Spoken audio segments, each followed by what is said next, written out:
What's up guys, Tyler here, and welcome to the 10 reasons why you should or shouldn't buy a custom lightsaber from Galaxy's Edge.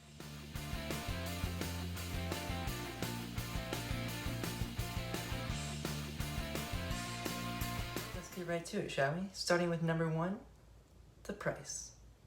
Now don't get me wrong, I mean, $200 is a lot of money, but it's only $200 to build the most iconic weapon in the Star Wars universe. I guess what I'm trying to say here is if you love Star Wars, then you'll love this. I mean, the $200 will be nothing in the long run. But I mean, if you're sitting on the fence and not really sure and you're like, yeah, I mean, Star Wars is really cool to me as a kid, but now it's just okay. I mean, your $200 is better spent elsewhere. Alright, moving right along now. Number 2 is the amount of time that it takes to build one. So for me, it felt like it was about a half hour. My appointment started at 6:15, I think, and I was definitely out of there by 6:45. Now, you could take this one of two ways. One being, great, I'm in and out of there in a half hour. I mean, I'll still have plenty of time to enjoy Disneyland. But on the other hand, you could be like, really?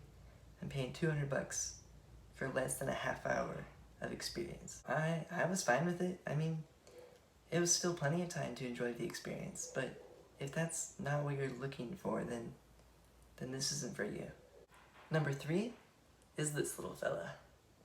Now, by the point that you're at and needing to watch this video, you're probably already aware that there's 4 customizable options, but if you're not, there are. And for each one, there's a separate pin, and they give this to you. That way, when you walk into the room, they know which set of customizable options to give you. And when they handed it to me, I was like, whoa, that's really neat. I mean, it's a pin. I get a free pin.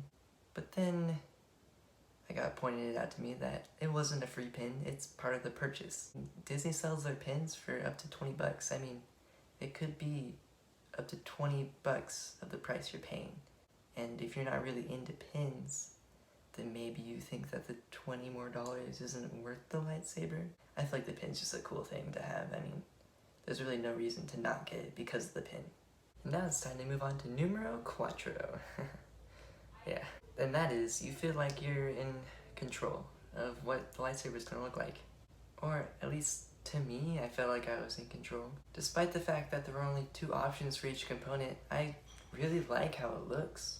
I guess what I'm trying to say is, I don't think I could have done better if there were more options. That being said, if you're one of those people who thinks you should have more control for spending $200, either reconsider or don't get one. Alright, number 5. Halfway there. Galaxy's Edge now allows you to change your lightsaber even after building it the first time. Now what I mean by this is you can go into the store at Galaxy's Edge and you can buy replacement parts for your lightsaber. And it doesn't even have to be from the customization option that you chose. You can pick whatever piece you want. You don't even have to have a lightsaber. And well, that could be the reason why you don't want one, because maybe it's a little cheaper to get the parts separately, but I honestly haven't looked at the prices of those things. It could be the same price or even more. Number 6 is something that I touched on a little bit earlier, but I thought it deserved its own section, and that's this thing looks awesome. If you're buying it as a display piece, then you're in luck, because it looks absolutely stunning. I have it on my wall in my room, and everyone notices it when they walk in. I mean, it just looks so good. However, that being said, because it's a display piece, it's not really intended to be used for any horseplay. If you're intending to buy this for like a smaller child, it might not be the best idea because they're going to want to be banging this thing all over the place. And don't get me wrong, I mean, these things, they're pretty sturdy. I mean, the panels on the outside are clearly made of some sort of metal, and it's pretty heavy in my hand. But your money would be better spent on like a $30 lightsaber that's actually meant for children to play with. Number 7 is probably the biggest gripe, I guess you could say, I have with this, and it's this ugly thing I have in my hand. So what happens at the end of your building experience is they tell you, congratulations, you built your lightsaber, and then as you walk out the door, they tell you that your lightsaber is so expensive that it really shouldn't be dropped. And to keep it safe, they give you this thing.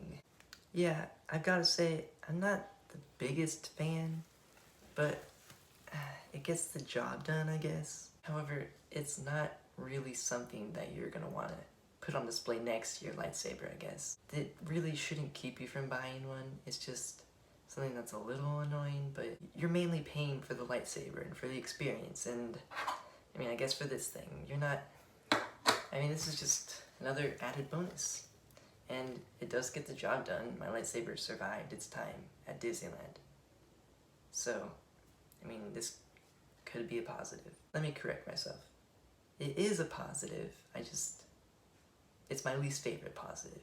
Number 8 is literally my favorite moment of the entire experience. So what happens is, after everyone's done building their lightsaber and all their lightsabers are inserted into this little area that's hidden inside the table, and when instructed to do so, everyone turns on their lightsabers and holds them up to the ceiling. It looks awesome. And to add on top of that, right after everyone deactivates their lightsabers, Yoda comes in, and that's number 9. And no, Yoda literally doesn't walk into the room, his voice comes. So if that's really something you care about that much, then don't get the lightsaber, okay? It's this amazing moment for anyone who's a Star Wars fan. And finally, number 10, it's freaking Star Wars. And now, I don't say that word that often, so you know I'm serious. I absolutely love this thing. It's completely worth it to me. And I hope after watching this video, you know whether or not it's completely worth it to you. Not only are you building the most iconic item in the entire Star Wars universe, you get to pick your color, you get to pick what it looks like, Yoda comes, and you walk away feeling like a Jedi Master. Thanks for watching. I'll see you next time. And that about wraps up for today's episode. Be sure to let me know in the comment section down below which section convinced you the most to either buy one or not buy one. As always, if you're new to the channel, be sure to subscribe, and a like is greatly appreciated.